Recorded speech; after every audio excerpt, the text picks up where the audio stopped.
Stock market नए records break कर रही है, इकोनॉमी हमारी रिवाइव हो रही है। सऊदी वफ्द ने आना था और जिनका इंतजार था वो आ गए हैं। 130 मेंबर्स पर मबनी ये वफ्द आज पहुंचा है और उसमें इशारा दिया गया है शहबाज शरीफ साहब ने उनके लिए। और ये इनकी जो लीडरशिप है, जो उनको लीड कर रहे हैं, वो सऊदी अरेबिया के मिनिस्टर ऑफ इन्वेस्टमेंट है खालिद अल फली। और सुना है कि MOUs साइन होंगे वर्थ $2 बिलियन, जिसमें कंस्ट्रक्शन है, इंजीनियरिंग है, फाइनेंशियल सर्विसेज है, IT है, हॉस्पिटैलिटी है, एग्रीकल्चर एंड सो ऑन। और एडमिनिस्ट्रेशन ने ऑल्सो कमिटमेंट सिक्योर की है फॉरेन लोन्स की अमाउंटिंग टू अबाउट $3.2 बिलियन और फ्रॉम इंटरनेशनल क्रेडिटर्स। और सऊदी ऑयल फैसिलिटी भी $1.2 बिलियन हमें अदा करेगी अगले 12 महीने में। So that securing loans and that kind of investment is coming in, all seems well, but of course all is not well, because we are not happy with the way the judges are judging us and the cases that they have, and dependency, which is a big problem, as everyone will tell you. I wonder why the other judges need to be controlled. I mean, is this some sort of a military regime that needs to be controlled? Doesn't everyone have their own say? Isn't that what the judiciary is about? Isn't that what larger benches are made of? But obviously, that said, अभी हम देख रहे हैं कि हर जगह एक petition दायर हो रही है। मुस्तफा नवाज खोखर साहब ने इस्लामाबाद हाई कोर्ट में पिटिशन दायर की है। कल उसकी सुनवाई करेंगे और उसमें चीफ जस्टिस आमिर फारूक, जो इस्लामाबाद हाई कोर्ट के जज हैं, वो सुनेंगे इस केस को। बुशरा गौहर साहिबा ने पेशावर में एक पिटिशन दायर की है। बलूचिस्तान हाई कोर्ट बार ने पिटिशन दायर की है। और कराची में कल सलाउद्दीन साहब, जो बैरिस्टर सलाउद्दीन हैं, वो एक पिटिशन दायर कर रहे हैं। और सब पिटिशन का एक ही मतन है, एक ही एजेंडा है कि ये जो आईनी तरमीम लाई जा रही हैं, इनके ऊपर 8 हफ्ते का ब्रेक लगाया जाए। 8 हफ्ते इनको डिस्कस किया जाए अवाम में, सिविल सोसाइटी में और पार्लियामेंट में, और उसके बाद इनको मंजूरी के लिए पेश किया जाए। साथ साथ हम आपको ये भी बता दें कि इस वक्त हमें लग रहा है कि इस्लामाबाद हाई कोर्ट जो है वो इस वक्त जिस तरह से केसेस सुनने थे, आज कॉज लिस्ट में बुशरा बीबी की ज़मानत का केस था और ऑफ कोर्स वो नहीं सुना गया, कल भी वो नहीं सुना जाएगा। So things are off. और ऑफ कोर्स इतने में हम देख रहे हैं कि परवेज़ इलाही साहब अचानक से निकल के बाहर आ गए हैं। उन्होंने प्ली बार्गेन का जो उनके ऊपर इल्ज़ाम है उसको मुस्तरद किया है। चलें जी, इमरान खान के साथ हैं और हमेशा उनके साथ रहेंगे। Very good. अच्छा जी, अब हम आ जाते हैं अपने गेस्ट की तरफ। हमारे गेस्ट में आज शामिल हैं रियासत अली आज़ाद साहब, Islamabad high court bar association के सदर हैं। बहुत शुक्रिया रियासत अली आज़ाद साहब, आपने ज्वाइन किया। शर्मिला फारूकी साहिबा, पाकिस्तान पीपल्स पार्टी, आपने बहुत बहुत शुक्रिया शर्मिला फॉर योर प्रेजेंस। और हमारे साथ मौजूद हैं शिजरा मनसब साहिबा, ऑफ कोर्स PMLN को रिप्रेजेंट करेंगी। थैंक यू शिजरा, आपने हमें ज्वाइन किया। मैं रियासत अली आज़ाद साहब, आप क्योंकि आपका नाम आज़ाद है तो मैं आज़ादी से शुरू करना चाहती हूँ। ये बिलावल भुट्टो साहब ने कहा कि मंसूर अली शाह साहब कंट्रोल नहीं कर सकेंगे बाकी जजेस को। ये कंट्रोल का क्या मकसद होता है? मैं क्या गलत समझी हूँ या मैं ठीक समझी हूँ? बिस्मिल्लाहिर्रहमानिर्रहीम। सना, हमने तो शहीद जुल्फ़िकार अली भुट्टो उनका दिया हुआ कॉन्स्टिट्यूशन जो मुत्तफ़िका आइन है, उसके अंदर जो ट्राइकॉटमी ऑफ पावर का प्रिंसिपल ले डाउन किया गया है, और जो एक सुप्रीम कोर्ट ऑफ पाकिस्तान की जजमेंट अल जिहाद trust versus federation of Pakistan, उससे जो हमने गाइडेंस सीख की, और मैं समझता हूँ कि ये सारा क्रेडिट पाकिस्तान पीपल्स पार्टी के कायद शहीद जुल्फ़िकार अली भुट्टो के, जिन्होंने 1935 का आइन इस मुल्क में इंटरम कॉन्स्टिट्यूशन बनाया, वो फेल हो गया। 56 का कॉन्स्टिट्यूशन बनाया, फेल हो गया। 62 का कॉन्स्टिट्यूशन एक मार्शल लॉ डिक्टेटर ने दिया, जिसको फैसलाबाद का घंटाघर कहा जाता था, कि तमाम तर अख्तियारात उसको वन मैन शो कहा जाता था। कुफर टूटा खुदा खुदा करके जुल्फ़िकार अली भुट्टो शहीद ने ये एक मुत्तफ़िका आइन दिया जो फेडरेशन की अलामत है।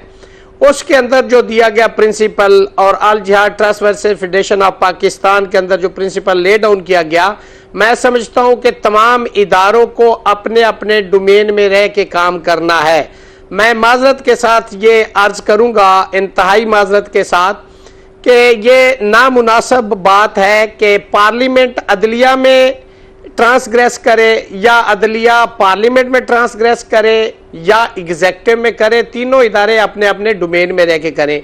ये बिलावल भुट्टो जो हमारे मोहतरम चीफ चेयरमैन साहब हैं, उनका बयान हमारी भी समझ से बालातर। इसके 2 एस्पेक्ट्स हैं कि क्या कैसे उनको जजेस को आपने कंट्रोल करना है, कि क्या वो कोई हॉकी के टीम के कप्तान है कि उन्होंने कहना है कि आप सेंटर फॉरवर्ड खेलें, आप कीपर है, आप लेफ्ट हैंड है, आप लिंक मैन है, आप सेंटर फॉरवर्ड है।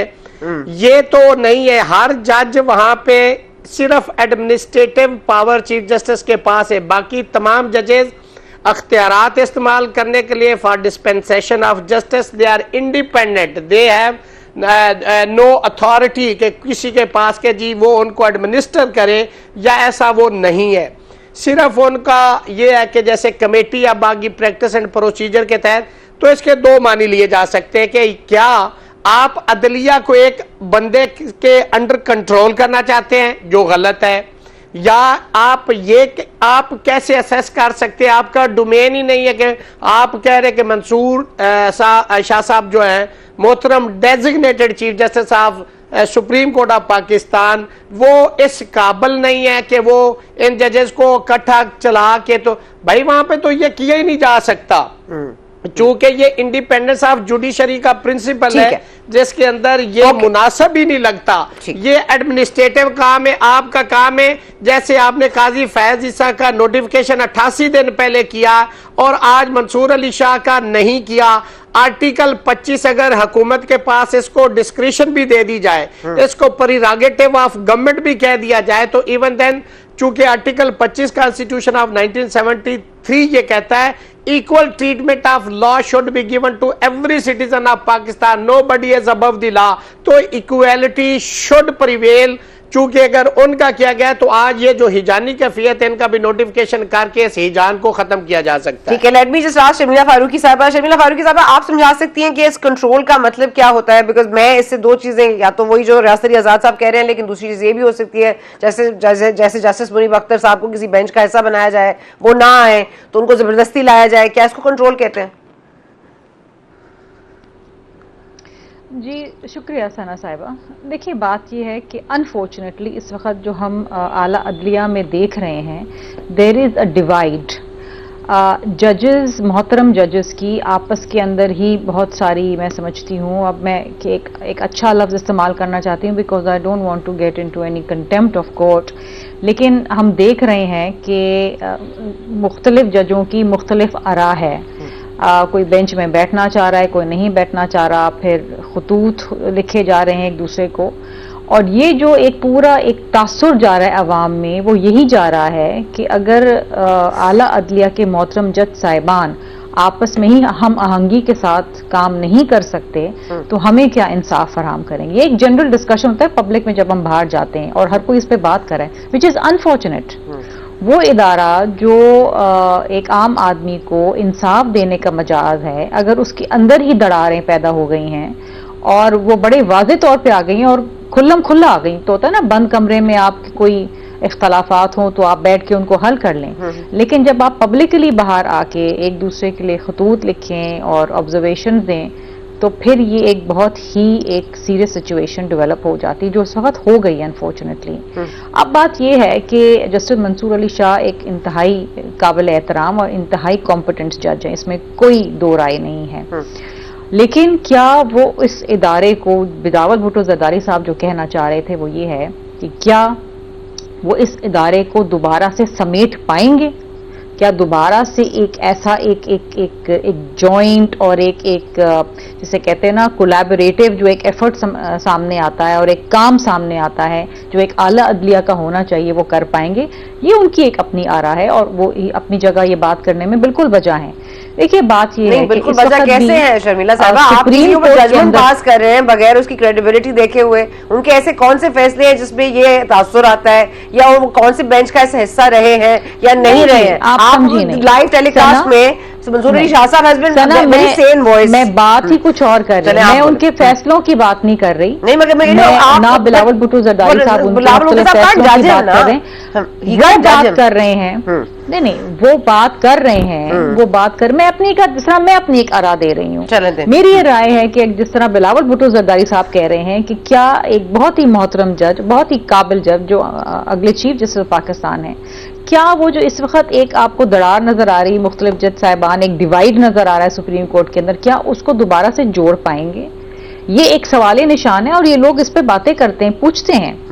क्योंकि एक तो होते हैं ना कि वो जज होते हैं जो एक अपनी जोर के ऊपर, अपने बलबूते के ऊपर इदारे को चला लेते हैं. देयर इज ऑलवेज जिसे कहते हैं ना, अगर आप एक गवर्नमेंट को भी देखें तो there is a stern prime minister and there is a prime minister who is very competent, who is very compassionate, लेकिन उससे उसकी काबीना संभलती नहीं है.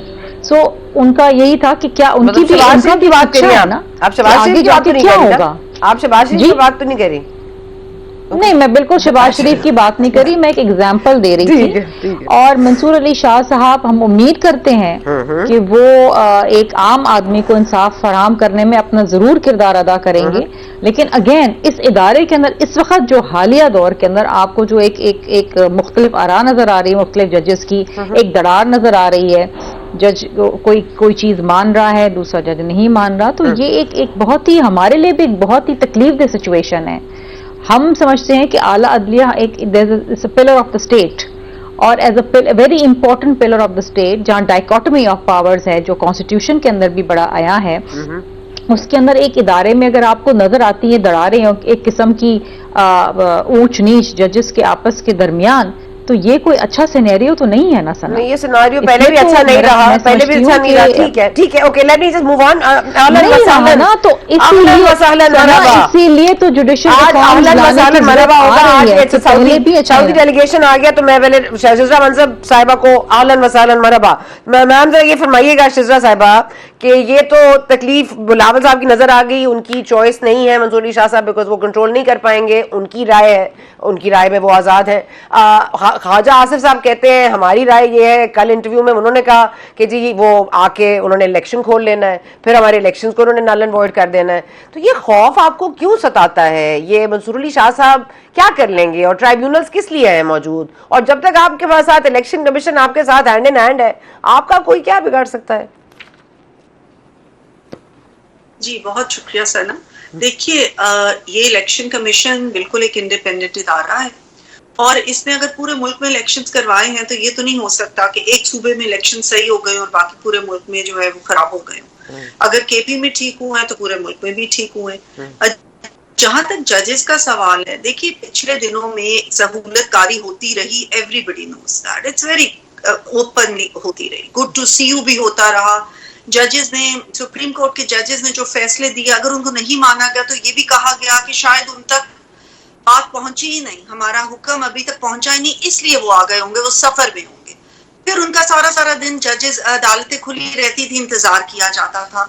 एक ही बेंचेस बनते थे या 3 या 5 रुकनी, सबको पता होता था, तमाम अवाम को, मीडिया को, कि इस बेंच ने क्या फैसला देना है.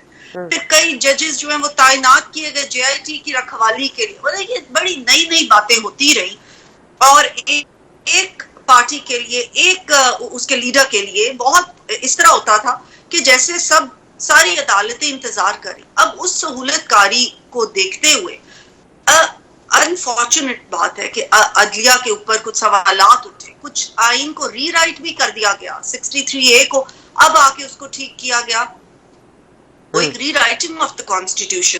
और भी कुछ ऐसे दिए गए ऐसे फैसले जिसमें कि ये समझा गया कि आइन से हटके या आइन को अपनी एक नई तशरीह दे दी गई. ये भी कहा गया कि एक आप क्रिएटिव इंटरप्रिटेशन करें, क्योंकि क्रिएटिव इंटरप्रिटेशन ठीक है, अदलिया ने ट्रांसग्रेस किया है अपनी ठीक है, अदलिया ने ट्रांसग्रेस किया. My question is very simple. आपका भी यही मौकफ है जो बिलावल भुट्टो जरदारी साहब का है कि मंसूर अली शाह साहब कांट कंट्रोल, इसलिए 25 से पहले इसको कर देना है?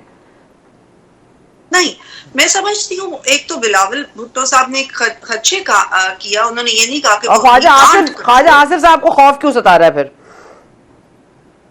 देखिए, यही जो चीजें ये माजी में होती रही ना, उसकी वजह से अब ये एक क्वेश्चन आ गया कि क्या अभी भी वही सहूलतकारी जारी रहेगी? क्या कुछ इमरानदार जजेस अभी भी बैठे हुए हैं जो इमरानदार कि अपना इजहार करेंगे? ये खदशात हैं, हम इस चीज को मानते हैं विद ऑल ड्यू रिस्पेक्ट, और अदलिया की हम बहुत ज्यादा तकरीम करते हैं, लेकिन हमें ये खदशात जरूर है. लेकिन हैविंग सेड दैट, जो आईनी तरमीम आ रही है वो इस वजह से नहीं आ रही कि हमें को खौफ है या को खदशा है या को हमें डर. आईनी तरमीम हम सिर्फ इसलिए लाने की कोशिश कर रहे हैं बिकॉज जुडिशरी के अंदर रिफॉर्म्स बहुत देर से, बहुत सालों से तमाम लोग समेत अवाम समेत वकला ये चाहते हैं कि रिफॉर्म्स हो. अभी सवा एक जमात ने बगैर देखे कि क्या रिफॉर्म्स है, बगैर देखे कि हम क्या चीजें ला रहे हैं, उन्होंने अपना एक नैरेटिव शुरू कर दिया है कि पता नहीं क्या हो जाएगा, किसी एक जज के खिलाफ है, किसी एक जज की खातिर है। हालांकि none of that is true, none of that has been proved. लेकिन वो खुद ही एक खतरे में डर के उन्होंने किस किस्म का नैरेटिव क्रिएट कर दिया है कि लगता है कि पता नहीं हम किसी को प्रोटेक्ट कर रहे हैं, किसी एक पर्सन स्पेसिफाइड जज। ऐसा बिल्कुल नहीं है, ना ही किसी एक पर्सन के लिए जुडिशियल रिफॉर्म्स 8 हफ्ते के लिए आप पोस्टपोन करने को तैयार है? अगर ये पिटिशंस में हाई कोर्ट्स में गए हैं, आपको पता है कि Balochistan high court bar petition दायर की हुई है, बुशरा गौर साहिबा ने पेशावर में दायर की हुई है, मुसा नाज खोकर ने इस्लामाबाद हाई कोर्ट में दायर की हुई है, कराची में कल बैरिस्टर सलाउद्दीन दायर करेंगे कि 8 हफ्ते इसको डिस्कस होना चाहिए। क्या आप समझती हैं कि 8 हफ्ते पोस्टपोन हो सकता है ये मामला? क्या ये रिफॉर्म्स 8 हफ्ता इंतजार कर सकते हैं? देखिए, मैं ये जरूर इस चीज से इत्तेफाक करती हूँ कि डिस्कशन होना चाहिए, on the floor of the house होना चाहिए, और ये पार्लियामेंट ने डिसाइड करना है, पार्लियामेंट में लोगों ने डिसाइड करना है कि हम इसको आगे लेके जाते हैं, क्या हम उस पर एग्री करते हैं या हम उसको समझते हैं कि कल ही आ जाना चाहिए। या ये तो फ्लोर ऑफ द हाउस पे और 2/3 मेजॉरिटी ने करना है, जजेस ने तो नहीं करना। बल्कि ऑल ये जो आप पिटिशंस बता रही हैं, दिस एक्चुअली प्रूव्स कि कॉन्स्टिट्यूशनल कोर्ट्स होने चाहिए, बिकॉज तमाम जितने भी जज हजरात हैं वो तो इन चीजों के ऊपर लगे रहते हैं, वो तो कॉन्स्टिट्यूशनल मैटर्स को करते रहते हैं। अवाम कहाँ जाती है? अवाम के कई लाखों के लाखों जो है मुकदमे वो पड़े रह जाते हैं, उनकी जनरेशन गुजर जाती है, उनके फैसले नहीं होते, लोग जेलों में मर जाते हैं, तो बाद में पता चलता है कि वो तो बेगुनाह थे। तो इससे कॉन्स्टिट्यूशनल कोर्ट इसीलिए सीओडी का हिस्सा थे और इसीलिए वो आए। सीओडी का तो और भी बहुत हिस्सा है, लेकिन अल्लाह जाने वो कब आप लोगों की नजर से गुजरेगा। ठीक है, मैं रियासत अली आजाद साहब, एक मिनट, रियासत अली आजाद साहब, इस्लामाबाद बार काउंसिल ने को पिटिशन क्यों नहीं फाइल की? देखें, हमने पिटीशन अभी फाइल नहीं की। हमारा सच्ची बात है, हमने ऑल पाकिस्तान लॉयर कन्वेंशन बुलवाया था जिसमें आजाद के आप बड़ा बोले थे उस दिन, तो मैं वही इंतजार में थी कि आप सबसे पहले होंगे पिटीशन दायर करने वाले। वो सच्ची बात है, हमारी स्ट्रेटजी है, कुछ चीजें डिस्क्लोज भी नहीं की जाती। हमने एक लॉयर कन्वेंशन बुलवाया जिसके अंदर तमाम हाई कोर्ट्स के नुमाइंदे, सदूर, सेक्रेटरी और बार काउंसिल के नुमाइंदे, वाइस चेयरमैन, यहाँ पे इन टोटो इस जो प्रपोज्ड अमेंडमेंट अलेज की जा रही है उसको रिजेक्ट किया। उसकी रीजन क्या है? अगर तो ये जुडिशल रिफॉर्म है, जैसे मेरी मोहतरमा शिजरा साहबा फरमा रही हैं, अगर तो ये पब्लिक के लिए किया जा रहा है तो पूरे पाकिस्तान की डिस्ट्रिक्ट कोर्ट्स के अंदर 25 से 30 लाख पेंडिंग है केसेस। इस्लामाबाद हाई कोर्ट में 16,500 केसेस पेंडिंग है, और जो पूरे हाई कोर्ट से उनके अंदर 42 जजेस की हाई कोर्ट की कमी है, और जो कॉन्स्टिट्यूशनल मैटर है वो सिर्फ 187 है। फेडरल शरीयत कोर्ट के अंदर 185 केसेस है, 142 मुलाजमीन है।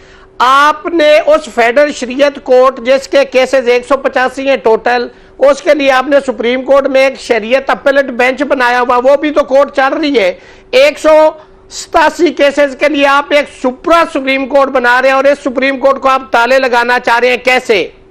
आप आर्टिकल 184(3) के इख्तियारात इनसे ले रहे हैं, आप 190 के इख्तियारात ले रहे हैं, आर्टिकल 189 जो सुप्रीम कोर्ट ऑफ पाकिस्तान की जजमेंट बाइंडिंग है वो इख्तियार वापस ले रहे हैं। आप आर्टिकल 199 के जो जुरिस्डिक्शन है, रिट जुरिस्डिक्शन, उसको कर्टेल कर रहे हैं। आर्टिकल 8 और 9 जो सिक्योरिटी ऑफ पर्सन है, आप किसी भी शख्स को सिक्योरिटी के नाम पे उठा लें, आप रिट फाइल करके उसको रिकवर नहीं करवा सकते। फिर सलामती खत्म कर रहे हैं। आप पार्लियामानी कमीशन के जरिए जजेस तैनात कर रहे हैं, अदलिया को इंतजामिया से अलग कर दिया गया। कॉन्स्टिट्यूशन के अंदर सुप्रीम कोर्ट की जजमेंट, आज फिर से अदलिया की अंदर आप इंतजामिया की इंटरफेरेंस ले के आ रहे हैं। चूंकि जो फेडरल कॉन्स्टिट्यूशनल कोर्ट बनाई जा रही है उसमें जो जज तैनात किए जाएंगे वो प्राइम मिनिस्टर और प्रेसिडेंट करेंगे, वो फिर से एक सियासी तैनाती होगी। तो इसका मकसद है कि ये अदालत भी सियासी होगी, इसके फैसले भी सियासी होंगे। इससे आगे एक और चीज ऐड करना चाहता हूं, आर्टिकल 17 जो कॉन्स्टिट्यूशन का सब आर्टिकल 2 है उसको भी ये खत्म करने के लिए जा रहे हैं। उसका रेफरेंस जो पहले सुप्रीम कोर्ट ऑफ पाकिस्तान जो एग्जिस्टिंग है उसमें जाएगा। अब नए लॉ के तहत ये होगा कि जिस पार्टी को ये चाहेंगे बाय हुक और क्रुक बैन करना चाहेंगे, उसका रेफरेंस उस सियासी कोड में जाएगा, सुप्रीम कोर्ट में, और वहां पे इनके तैनात कर दे जजेस साहबान, वो आइन और कानून के जो नहरें बहा देंगे और यहाँ पे जो शादियाने बजाएंगे इंसाफ के इस मुल्क के अंदर, वो सबको पता है। आपको इतना ही दुख और दर्द है जुडिशल रिफॉर्म ला के लोगों की वेलफेयर करना, तो आप नीचे जजेस की तादाद बढ़ाएं। आप हाई कोर्ट्स के अंदर कॉन्स्टिट्यूशनल बेंचेस बना दे, किसी हाई कोर्ट में 10 जज हैं, आप 15 कर दे जो कॉन्स्टिट्यूशन मैटर सुने, उनकी अपीलें जो है एक appellate designated bench supreme court में बना दे, वो सुने। आपको क्या जरूरत पड़ी कि गवर्नमेंट टैक्स चक्कर के ऊपर एक इतना बोझ और ला दे।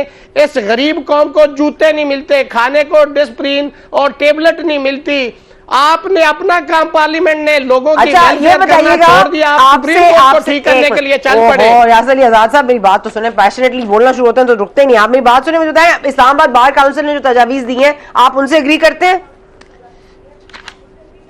इस्लामाबाद बार काउंसिल ने कोई नहीं, उन्होंने भी इन टोटो रिजेक्ट किया है। हाई कोर्ट ने भी टोटो, इस्लामाबाद बार एसोसिएशन ने भी इन टोटो इसको रिजेक्ट किया है, बलोचिस्तान हाई कोर्ट ने किया है, यहाँ पे लाहौर हाई कोर्ट ने किया है, सिंध हाई कोर्ट के जो प्रेसिडेंट है उन्होंने किया है, वाइस चेयरमैन बलीदी है बलोचिस्तान बार काउंसिल के, उन्होंने रिजेक्ट किया है। इस पे एक पूरा सूबा अपोज कर रहा है, बार एसोसिएशन बार काउंसिल इसको रिजेक्ट कर रही है, और बाय हुक और क्रुक आप 25 से पहले उसके बाद क़यामत आ जानी, आप इसको करना चाहते हैं। इसका मतलब है कि कोई भी legislation on the ground of malice और मेला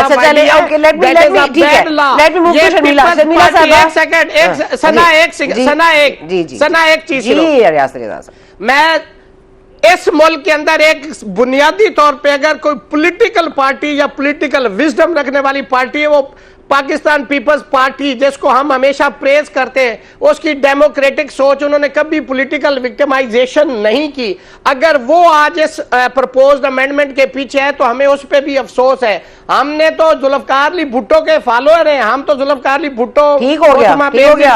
आपकी शिकायत शमीला साहबा, कल मौलाना साहब और सब मिले थे तो लग रहा था कि शायद मौलाना साहब मान जाएंगे, और उन्होंने कहा था उनका 80% जो मुसव्वदा है वो भी उन्होंने तैयार कर लिया है। लेकिन आज सलमान अकरम राजा साहब जो पीटीआई का वफ्द मिला है आज जेयूआई के वफ्द से, उसके बाद उन्होंने निकल के मीडिया को बताया है कि मौलाना साहब ने पाकिस्तान को बचा लिया है, इस मुल्क को बचा लिया है। इसका मतलब है वो डट गए हैं। तो आप लोग ये वो वोट्स पूरे करने वाला मामला है, ये फिर हॉर्स ट्रेडिंग के जरिए ही हो पाएगा, क्योंकि अयाज सादिक साहब भी अभी भी इलेक्शन कमीशन से सीख कर रहे हैं क्लैरिटी ऑन मखसूस नशिस्तें।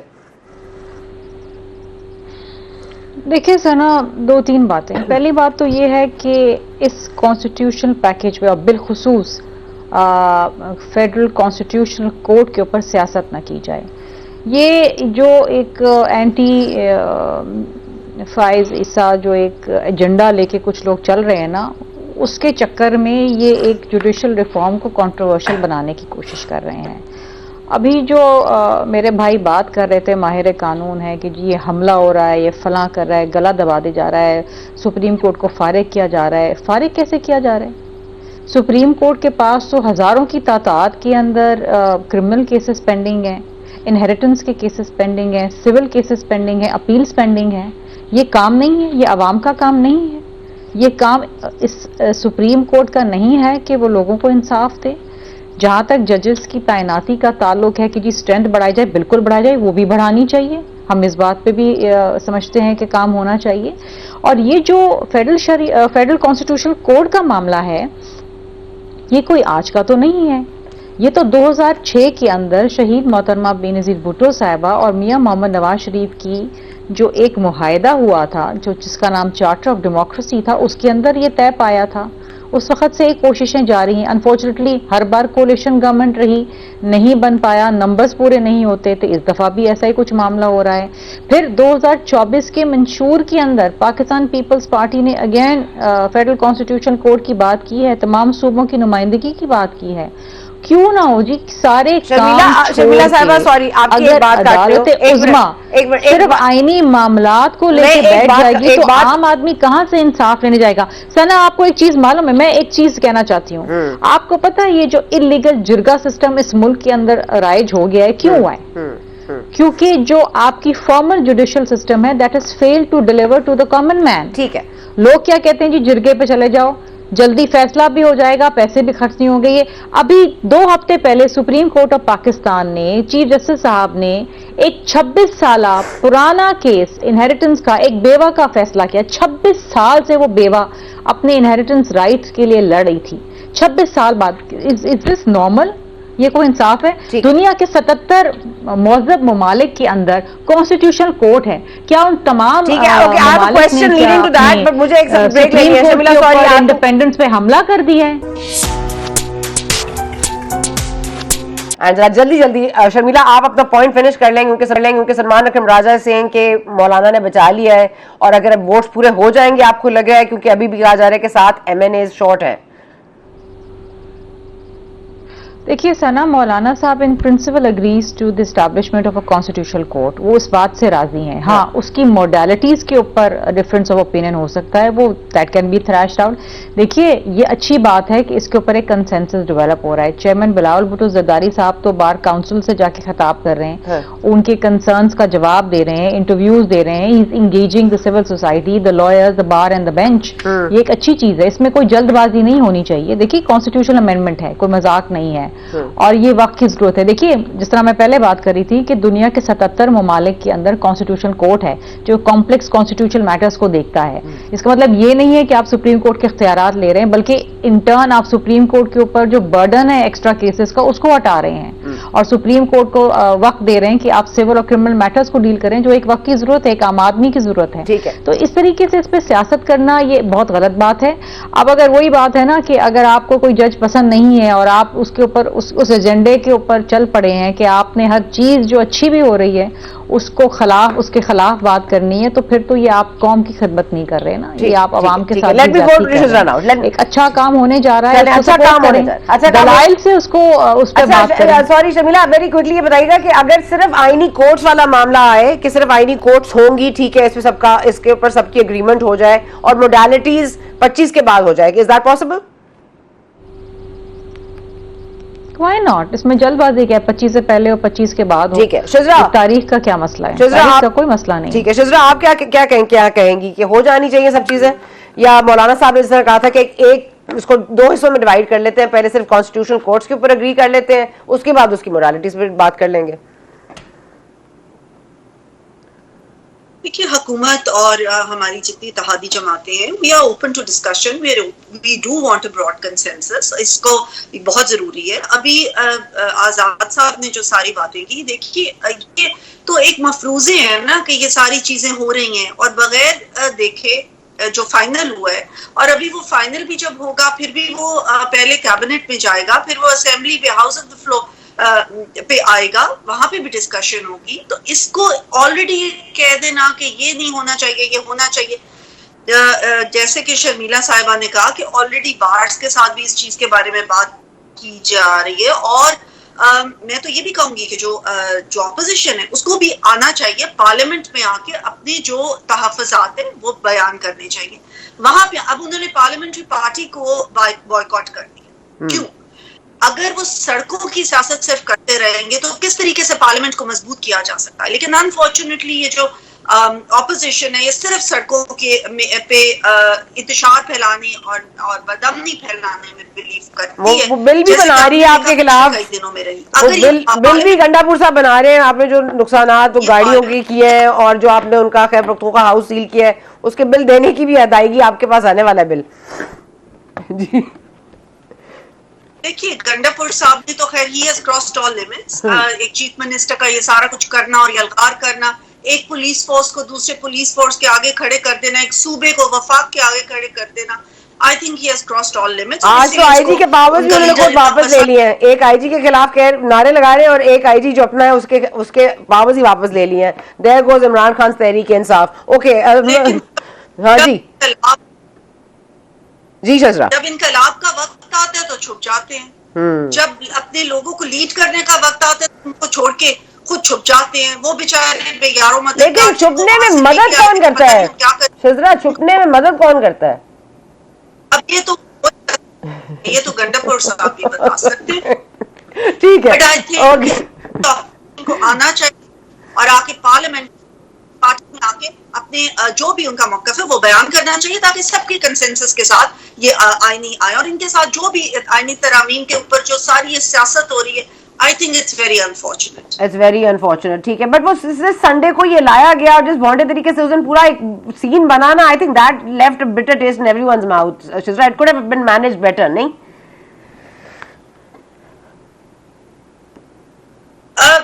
I agree, it could have been managed better. अगर सारी लेकिन देखिए ना, जब तक 2/3 majority नहीं होगी, वो तो in any case पास नहीं हो सकता। तो why not come to the parliament and put in, give your input. आपका इनपुट अच्छा होगा। नहीं, Salman Akram Raja has given his input to Kamran Murtaza साहब, और ये जो मुसव्वदा बना रही है JUIF, वो सलमान अकरम PTI और JUIF का मुश्तरका मुसव्वदा है। ओके, राशिद अली आजाद साहब, आपको ये क्या नजर आ रहा है, आने वाले दिनों में कोई हिजानी कैफियत होगी? क्योंकि अपोजिशन सड़कों पर आती है तो सड़कें ब्लॉक हो जाती हैं और यौमिया में इतना नुकसान होता है, इसलिए हमें नहीं करने चाहिए धरने प्रोटेस्ट। क्या बुकला बाज आ जाएंगे, आपको लग रहा है, या क्या होगा? जैसे मेरी बहन शिजरा फरमा रही थी कि अभी तो मफरूजे पे बात हो रही, तो जो पहले पार्लियामेंट का इजलास होने जा रहा था जिसमें लेजिस्लेशन होने के लिए जा रही थी, वो फिर क्या था? यही तो चीजें जिससे अवाम में और वकला में और लोगों के अंदर और पॉलिटिकल पार्टीज के अंदर तफाज़ात है, तो आप शेयर कर दो। उसमें कौन सा आइटम बम है जो पब्लिक में आ जाएगा तो फट जाएगा? आप जो मुसवदा लाना चाह रहे हैं, आप देखें जो रूल्स 2007 नेशनल असेंबली है, रूल्स ऑफ बिजनेस 2012 सेनेट है, जो कॉन्स्टिट्यूशन के अंदर बताया गया प्रोसीजर ऑफ लेजिस्लेशन, आप उसको फॉलो करें। दूसरी बात, आप कहते हैं 19वीं तरमीम हमारी गलती थी, आज कितने अरसे के बाद आपने उसको गलती तस्लीम किया है? प्रैक्टिस एंड प्रोसीजर आपका 1 साल नहीं चला, आपने एक ऑर्डिनेंस लेके आ गए, आप 58 अमेंडमेंट कॉन्स्टिट्यूशन के अंदर लेके आ रहे हैं, आपका उस पर होमवर्क ही नहीं है। आपके पास देखें जो 63A पे आपकी जजमेंट आई है, वो कमेटी अनकॉन्स्टिट्यूशनल है, उसका बेंच जो बना है वो अनकॉन्स्टिट्यूशनल है, उसका फैसला अनकॉन्स्टिट्यूशनल है। क्यों? और हम पिछले 3 घंटे से अहलन व सहलन मरहबा सुन रहे हैं, और हमने ये भी सुना है कि 200 या 200 अरब यानी कि $2 बिलियन की इन्वेस्टमेंट करने जा रहे हैं, और 130 लोग इस वक्त इनवाइटेड हैं कि शाइए पर कितने करोड़ों खर्च होंगे उनके रात के शाइए पर और उनके स्टे पर, ये हम माइनस करके अगर देखें तो ये फ़ायदेमंद सौदा है। अगर आप कहते हैं तो मान लेते हैं। यहाँ पर हमें दीजिए इजाज़त, आपसे मुलाकात होगी इंशाल्लाह कल। Take care of yourselves.